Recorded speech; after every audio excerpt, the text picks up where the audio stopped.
ಎಲ್ರಿಗೂ ನಮಸ್ಕಾರ. ಬೆಳಗ್ಗೆನೇ ಎದ್ದು ತೋಟದ ಹತ್ರಕ್ಕೆ ಹೋಗ್ತಾ ಇರಬೇಕಾದ್ರೆ ಮಂಜು ನೋಡಿ ಯಾವ ಥರ ಬೀಳ್ತಾ ಇದೆ ಅಂತ ಹೋಗ್ತಾ ಇರಬೇಕಾದ್ರೆ ತಲೆಯೆಲ್ಲ ನಂದೋಯ್ತು. ಹಂಗೆ ಶೆಡ್ನಿಂದ ಆಚೆ ಆ ಸುಗ್ಲನ್ನೆಲ್ಲ ಕಟ್ಟಾಕ್ತಾ ಇದ್ದೀನಿ. ಹಾಲು ಕರಿಯೋದಿತ್ತು, ಅದರಿಂದ ಆಚೆ ಬಂದು ನೋಡಿದ್ರೆ ಫುಲ್ಲು ಮಂಜು. ಪಕ್ಕದಲ್ಲಿ ಯಾರಾದರೂ ಇದ್ದರೆ ಕೂಡ ಕಾಣಿಸಲ್ಲ, ಅಷ್ಟೊಂದು ಮಂಜು ಬೀಳ್ತಾ ಇದೆ.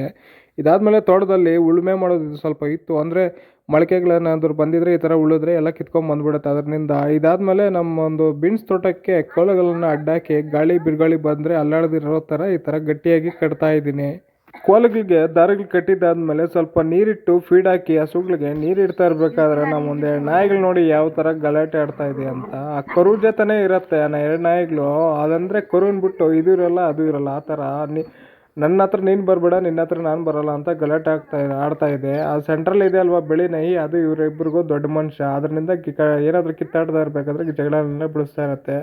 ನಮ್ಮ ಬೀನ್ಸ್ ತೋಟಕ್ಕೆ ಸಾಲು ಇಳಿಬೇಕಾಗಿತ್ತು, ಅದರಿಂದ ವೀರ್ಯ ಮತ್ತು DAPನ ಮಿಕ್ಸ್ ಮಾಡಿ ಈ ಥರ ಹಾಕ್ತಾಯಿದ್ದೀನಿ. ವೀರ್ಯ ಏನಕ್ಕಂದರೆ ಸ್ವಲ್ಪ ಬೀನ್ಸ್ ಗಿಡ ಇರುತ್ತಲ್ವ, ಅದರಲ್ಲಿ ಚೆನ್ನಾಗಿ ಲಾಕ್ ಬರಲಿ ಅಂತ. ಹಂಗೆ ಲೋಡ್ ಬಂದಿರುತ್ತೆ, ನಾವು ಚೆಕ್ ಮಾಡಿ ನೀರು ಎತ್ತಿಬಿಟ್ಟು ನೀರನ್ನ ತೋಟಗಳಿಗೆ ತಿರುಗ್ತಾ ಇದ್ದೀನಿ. ಹಂಗೆ ನಮ್ಮ ಹಸುಗಳಿಗೆ ಒಣ ಹುಲ್ಲು ಹಾಕ್ತೀವಿ. ಹಾಲು ಕರೆದಿದ್ದಾದ್ಮೇಲೆ ಫೈಬರ್ ಬೇಕು ಹಸುಗಳಿಗೆ, ಅದರಿಂದ ಹಂಗೆ ನಮ್ಮೊಂದು ನೇಪಿಯರ್ ಹುಲ್ಲಿಗೆ ನೀರು ಕಟ್ಟಬೇಕಾಗಿತ್ತು. ಪೈಪ್ಗಳೆಲ್ಲ ಹಾಕಿ ನೀರು ಕಟ್ಟೋಣ ಅಂತ ಹೋಗಿ ನೀರು ಬಿಡ್ತಾ ಇದ್ದೀನಿ ನಮ್ಮ ನೇಪಿಯರ್ ಹುಲ್ಲಿಗೆ.